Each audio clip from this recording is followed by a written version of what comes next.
Gangguan kaum Quraisy kepada sahabat Rasulullah Shallallahu Alaihi Wasallam. Ketika kaum Quraisy melihat Nabi Muhammad sangat dihormati, berhentilah mereka mengganggu Nabi Muhammad Shallallahu Alaihi Wasallam. Berpindahlah mereka mengganggu sahabat-sahabat Nabi yang lebih lemah dan tanpa pembela.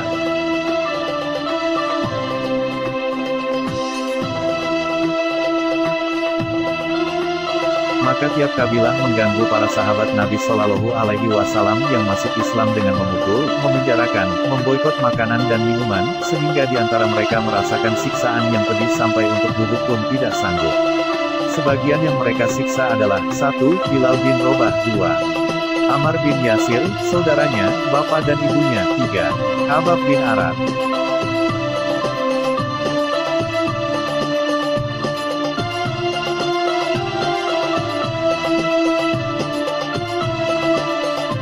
Catatan, tuannya Bilal yang bernama Umayyah mengikat leher dengan tali dan diserahkan ke anak-anak untuk diganggu. Bilal radhiyallahu anhu berkata, Allah yang satu, Allah yang satu. Umayyah membawa batu kecil yang sangat panas, yang ketika diletakkan daging padanya niscaya akan matang. Kemudian ia menyuruh membawa batu besar dan diletakkan di atas dada Bilal radhiyallahu anhu, lalu berkata padanya, engkau tetap begini sampai kau mati atau engkau ingkari Muhammad. Namun Bilal tetap pada pendiriannya sampai datang Abu Bakar radhiyallahu anhu membelinya dan memerdekakannya.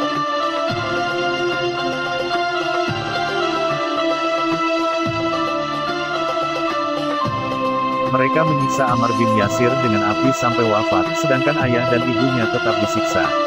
Tuan perempuan Khabbab bin Arat datang padanya dengan membawa besi panas, lalu diletakkan di belakang dada agar ia mengingkari Nabi Muhammad. Beliau tidaklah bergeming sedikit pun karena kuatnya iman beliau radhiyallahu anhu.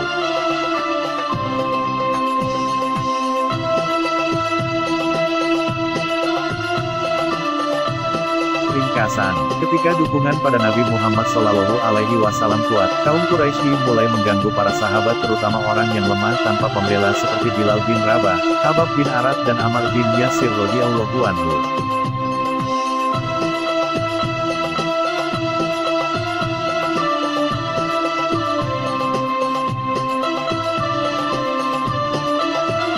Tuntutan kaum Quraisy kepada Nabi Muhammad Shallallahu Alaihi Wasallam.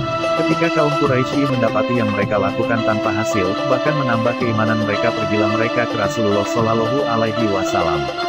Mereka meminta Nabi menyembah berhala mereka dan mereka mau menyembah Allah, dan semenjak itu Allah turunkan surat Al-Kafirun.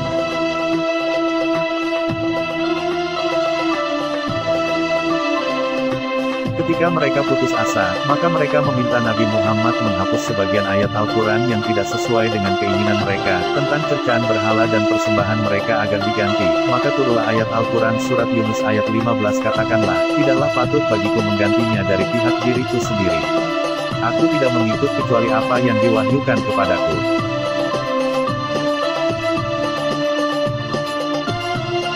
Catatan, sebelum mereka pergi ke Nabi Shallallahu Alaihi Wasallam, mereka utus Uqbah bin Walid menemui Nabi. Ia pergi ke Rasulullah Shallallahu Alaihi Wasallam dan berkata, hai anak saudaraku, sesungguhnya engkau dari golongan kami, sebagaimana yang engkau ketahui dari keturunan orang baik, tetapi engkau membawa perkara yang besar pada kaummu, engkau pecah belah persatuan mereka, engkau bodohkan pendapat mereka, engkau cela agama dan Tuhan-Tuhan mereka, engkau kafirkan leluhur mereka yang sudah mati. Dengarkanlah omonganku, jika engkau mau harta kami akan berikan. Sehingga engkau menjadi kaya raya, jika mau kemuliaan maka kami jadikan engkau ketua kami. Kalau yang engkau bawa ini dari jin dan engkau tak kuasa padanya maka kami bawakan tabib yang bisa mengobatimu. Maka setelah ia selesai bicara, Nabi Muhammad Shallallahu Alaihi Wasallam bacakan ayat pertama surat Fussilat, lalu Uqbah diam dan menyuruh untuk Nabi berhenti membacakannya. Ketika kembali, Uqbah bin Walid menasehati supaya kaumnya membiarkan Nabi Shallallahu Alaihi Wasallam, tetapi kaumnya tidak mau. Ringkasan, ketika mereka putus asa dari mengganggu Nabi Shallallahu Alaihi Wasallam, mereka meminta Nabi untuk menyembah berhala dan mereka menyembah Allah, atau mereka meminta mengubah sebagian isi Al-Quran yang ada makian terhadap berhala mereka.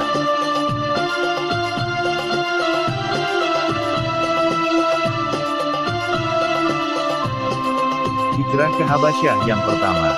Ketika Nabi Muhammad Shallallahu Alaihi Wasallam melihat berbagai macam siksaan terhadap para sahabat, Nabi perintahkan mereka untuk hijrah ke Habasyah. Berhijrahlah sekitar 10 orang laki-laki dan 5 orang perempuan, di antara mereka adalah Utsman bin Affan radhiyallahu anhu dan istrinya Ruqayyah binti Rasulullah shallallahu alaihi wasallam.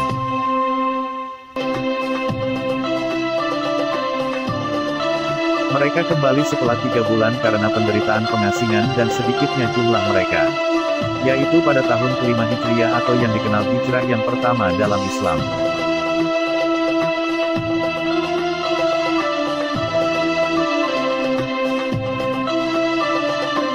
Ringkasan, ketika penyiksaan kaum muslimin bertambah, Nabi memerintahkan mereka berhijrah ke Habasyah dengan 10 laki-laki dan 5 orang perempuan dan mereka kembali setelah 3 bulan.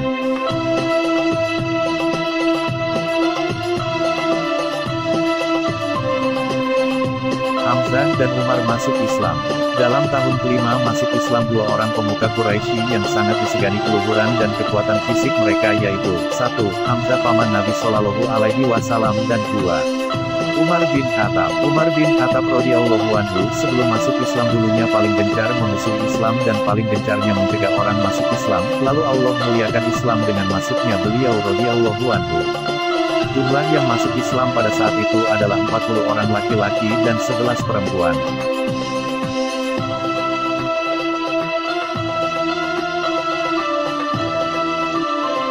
Catatan, sebab Islamnya Hamzah. Ketika seseorang melaporkan penganiayaan Abu Jahal terhadap Nabi Shallallahu alaihi wasallam, lalu ia pergi kepada Abu Jahal marah seraya berkata, "Bagaimana engkau berani memaki Muhammad sedangkan aku mengikuti agamanya?" Kemudian ia masuk Islam, ia adalah sebaik-baiknya orang berislam, sehingga mendapat gelar Asadullah atau Singa Allah. Tidak seorang pun yang menyangka ia masuk Islam. Tak berapa lama sebelum Islamnya Hamzah, Nabi Shallallahu alaihi wasallam berdoa, "Wahai Tuhanku, muliakanlah Islam dengan tenaga Umar," maka doa itu terkabulkan.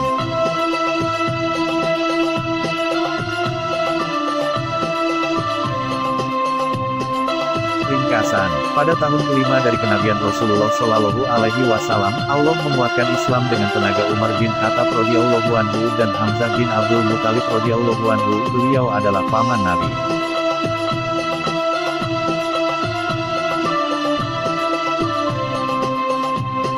Pengepungan Nabi Muhammad Shallallahu alaihi wasallam dan keluarganya. Ketika orang Quraisy melihat Islam tersiar di antara kabilah-kabilah, mereka bersepakat untuk membunuh Nabi.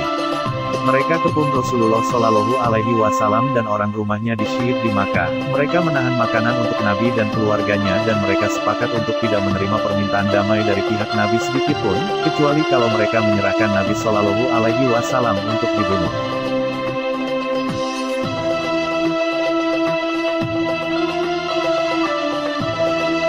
Mereka kasih peringatan dan mereka tulis dalam lembaran yang digantung di Ka'bah. Kejadian demikian ini terjadi pada tahun ke-7 kenabian beliau Shallallahu alaihi wasallam.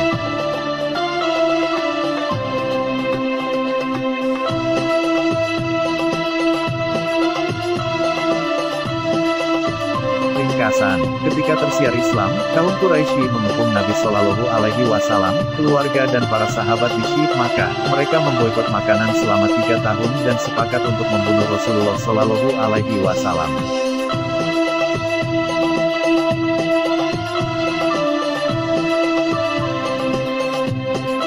Hijrah ke Habasyah yang kedua kalinya.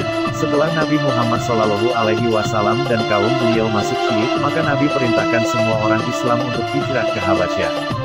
Berhijrahlah sekitar 73 laki-laki dan 11 perempuan, di antara mereka ada Ja'far bin Abi Thalib. Orang-orang Islam Yaman menyusul mereka, di antara mereka adalah Abu Musa al-Asy'ari dan anak-anak pamannya. Hijrah ini terjadi dalam tahun ke-7 dari kenabian Rasulullah Shallallahu alaihi wasallam.